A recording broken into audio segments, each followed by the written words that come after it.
ஓம் முருகா சரணம். வெற்றிவேல் முருகனுக்கு அரோகரா.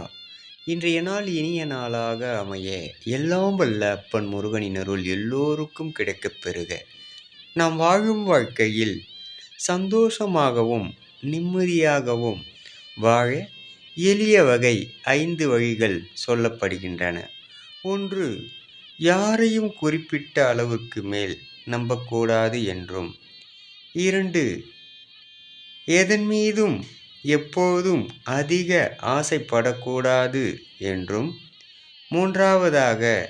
எதற்காகவும் எப்பொழுதும் ஏமாறக்கூடாது என்றும். 4. எதையும் எதிர்பார்த்து நாம் வாழக்கூடாது என்றும். 5. யார் மீதும் அதிக அளவு அன்பு காட்டக்கூடாது, அளவாக இருந்தாலே நலமாக வாழலாம் என்று சொல்லப்படுகின்றன.